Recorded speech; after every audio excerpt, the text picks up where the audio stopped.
mwambie na waeleze Yesu. Eleza Bwana. Amen. Acha tuchukue nafasi ya kuomba ili tena tuendelee. Bwana sema ni asante kwa hii nafasi nenda kuichukua katika mafunzo yetu ya kwamba Bwana usidi kutuelekeza na kutufundisha zaidi ya yote.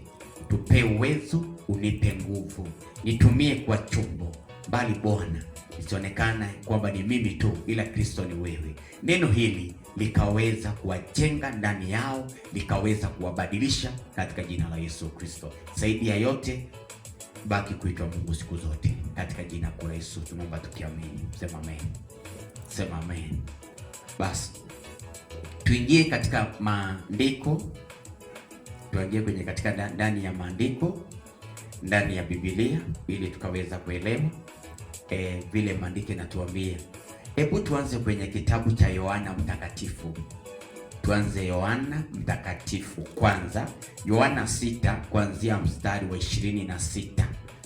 Yohana 6 kuanzia mstari wa 26 inasema, Yesu akawajibu akasema, amini amini nawaambieni, ninyi mnanitafuta si kwa sababu mliona ishara, bali kwa sababu mlikula ile mikate mkasiba. Si unasikia sasa ya kwamba kumbe hao watu hawakuwa wanatafuta Yesu, hawakufurahia kumtafuta Yesu ati kwa sababu Yesu aweze kuwajenga kwa neno ama kaweze kuwabadilisha, bali waliweza kumtafuta ni kwa sababu juu, vile maandiko yanatuambia, ni kwa sababu juu ya ishara ya chakula, juu ya ishara ya chakula. Amen.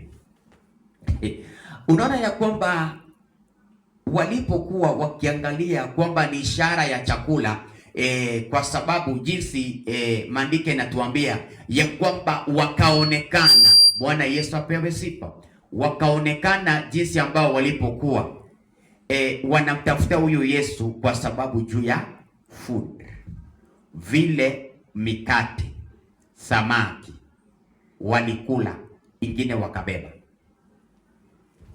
Amen. Ndiposa wakatafuta Yesu, walikuwa wanamtafuta sana, maana ile ishara ya mikate, ishara ya chakula, ishara ya samaki walikula mpaka wakabeba. Yesu akasema, amunitafuti kwa sababu kwa ajili ya ishara ambayo ilifanyika, yale ambayo Mungu alifanya makubwa, bali mnanitafuta kwa sababu juu ya mikate na samaki. Bwana Yesu apewe sifa, wanafunzi wa Yesu tena. Basi ya kwamba kuna wakati mwingine ambacho watu hawataki kulifuata neno la Bwana. Ndiposa unapoona wakati wa mahubiri wengi wanalala, wengi wanatoroka. Ukienda kama ni mikutano ama crusade, uende weke ngoma, muziki, watu watakuwa wamechangamuka sana, wako sawa. Lakini wakati mtumishi wa Mungu anaposimama kwenye jukwaa anaachilia neno la Bwana, kila mtu ako na shughuli zake. Ndio mtu anaanza kukumbuka, si kununua mboga, si kukamua maziwa, si kufanya nini, si kufunga nyumba, nimechelewa, sijapata gari. Lakini ile wakati wa muziki hakuwa anajua. Kwa sababu gani? Ni watu ambao wanataka kujiburudisha tu, lakini ndani ya neno la Bwana linakuwa ni kama ni kichapo. Sema amen. Haleluya. Hapo ndipo unaona ya kwamba tunakosea mahali, ya kwamba ili neno ni chakula cha uzima wa milele. Ili neno linatufundisha na kutuelimisha na kutujenga. Mali ambayo hatukujua tunaweza kujua, mali ambayo hatungeweza tutaweza, katika jina la Yesu Kristo. Sasa wakati mwingine unaposikiza neno kama hili, ni vema, ninajua si wote wanaweza. Unajua, sikiza nikwambie, hata katika ndani ya mitandao, nenda uangalie pale, kuna mahubiri, utaona kwamba mtu anaruka post ya mahubiri, akiona hiyo clip ya kuhubiri, mtu anatoroka, anafanya pio katika simu yake. Lakini pale ambao kuna vituko mambo zingine ambao hizo ambao ziko hapa na pale, utaona kwamba hapo ndiye anagonga kidole, lazima ataangalia. Lakini mali ambao hapo hapana, lazima ataruka. Kwa sababu gani? Hataki kulisikiza. Wakati mwingine anaweza kumbana na ile neno ambayo itamuumiza moyo, lakini sio kuumiza tu, ni kujenga. Ni vile watu wataki kujua neno ni chakula cha roho. Bwana Yesu apewe sifa. Neno ni chakula cha roho ambao linasaidia sana. Ni vema tukaweza kuelewa neno hili la Bwana ni chakula cha roho ambao linatusaidia katika jina la Yesu Kristo. Ndiposa wakati kama huu lazima tukaweza kuelewa, Yesu akawaambia wale wanafunzi wake ya kwamba amunitafuti kwa sababu juu ya ishara, bali mnanitafuta kwa sababu juu ya mikate na samaki. Kanisani tunaenda pale, watu wanaenda kanisani, msikitini, wanaenda kila sehemu, bora tu tunaenda kutafuta Mungu. Lakini wengine wanakimbia wakisikia kuna usaidizi. Wengine wanaenda kanisani mahali pale, wanaenda kanisani si ya kwa sababu wanaenda kumtafuta Mungu. Wanaenda sikiza, wanaenda kanisani juu ya usaidizi. Kwamba mwingine anaenda kanisani ya kwamba niende kanisani pale, at least nikifa basi itakuwa nini? Hiyo kanisa itanizika. Mwingine anafikiria nikipata shida nitaisaidika. Lakini wengine wataka kuamini kwamba nitapoenda mahali pale naenda kutafuta uso wa Bwana ili Mungu akaweza kunisaidia katika jina la Yesu Kristo. Haleluya. Sasa inakuja kwamba kuna tofauti ya kwenda pale, kwenda kumtafuta uso wa Bwana. Si wote wanaenda kumtafuta uso wa Bwana, bali wengine wanaenda pale kwa ajili ya usaidizi, kwa ajili ya tumbo.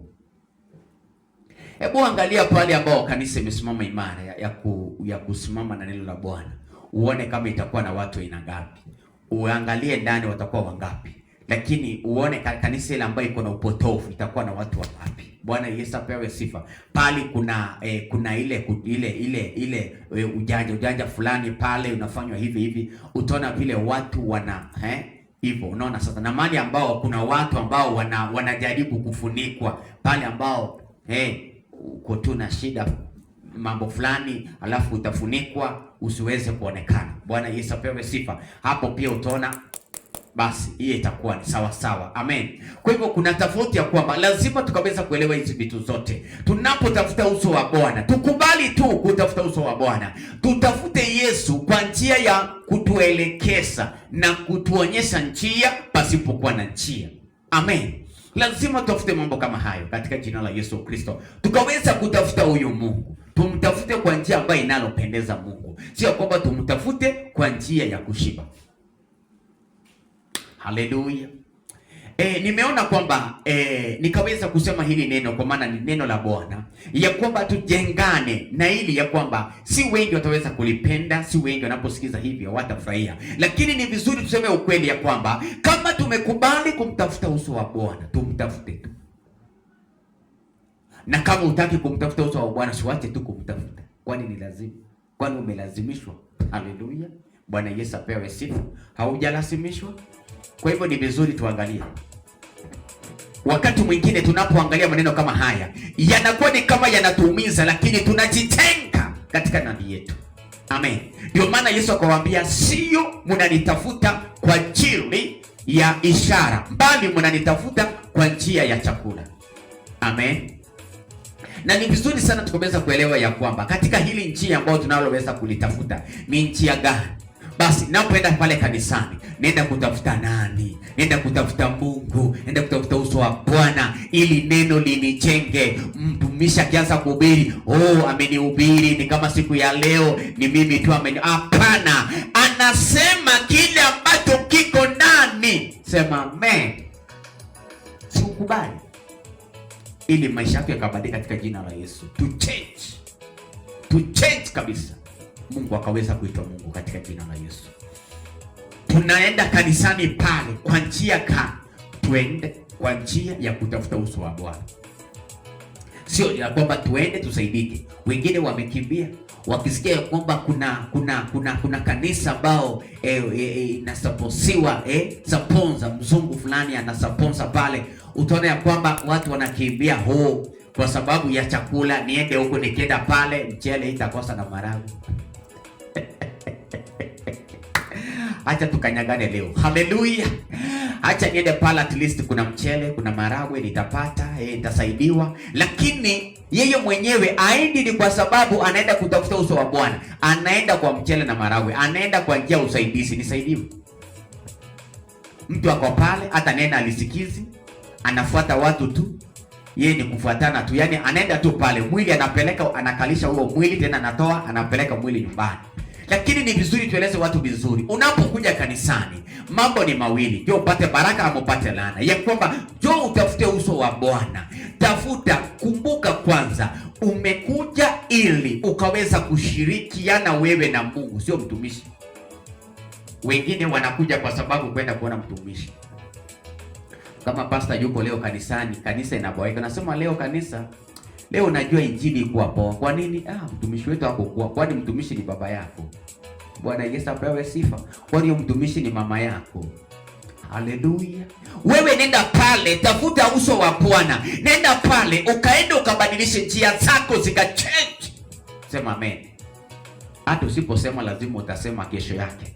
Leo inaweza kuwa kali, lakini ukikaa kidogo utasikia hii inachoma, na tena ni chakula cha roho. Pia inatusaidia. Haleluya.